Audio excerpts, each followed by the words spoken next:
Harga cengkeh dan pala di Ambon turun, kopra alami kenaikan.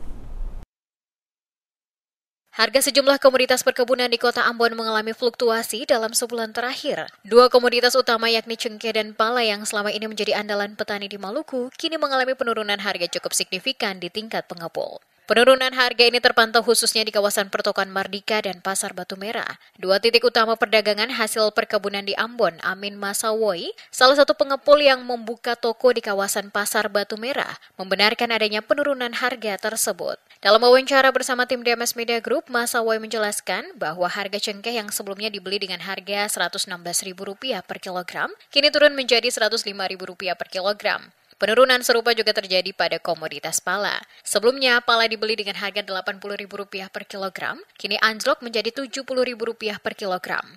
Ia mengaku dalam sebulan terakhir ini memang ada penurunan. Harga cengkeh dan pala turun dan ini cukup mempengaruhi pembelian dari petani. Tak hanya cengkeh dan pala, komoditas kakao atau coklat juga mengalami penurunan harga. Menurut Masawoi, saat ini harga jual kakao di tingkat pengepul hanya berkisar Rp75.000 per kilogram, lebih rendah dibandingkan beberapa bulan sebelumnya.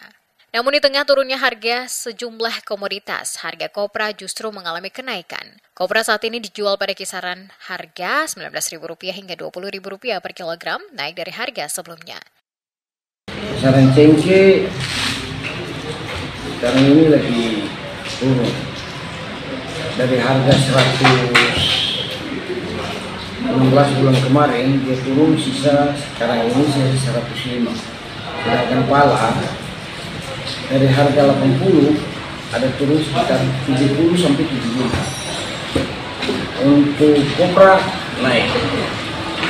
Kopra 19 sampai 20. Sedangkan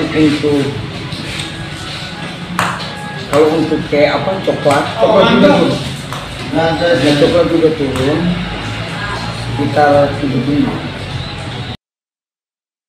Penurunan dan kenaikan harga komoditas ini tidak terjadi tanpa sebab. Beberapa faktor utama yang mempengaruhi perubahan harga tersebut antara lain kualitas barang, pasokan dari petani, serta permintaan pasar baik lokal maupun luar daerah. Selain itu, kondisi cuaca dan jalur distribusi juga turut mempengaruhi stabilitas harga. Masawoi menambahkan bahwa harga-harga ini sangat mungkin berubah sewaktu-waktu, tergantung dari dinamika pasar. Yang menghimbau agar petani tetap memperhatikan kualitas hasil panen agar tetap mendapatkan harga terbaik meskipun pasar sedang tidak stabil. Fluktuasi harga komoditas ini menjadi perhatian serius bagi para pelaku usaha maupun petani di Maluku, mengingat ketergantungan ekonomi masyarakat di daerah ini masih sangat besar terhadap sektor perkebunan, khususnya komoditas cengkeh dan pala yang telah menjadi produk unggulan daerah selama puluhan tahun.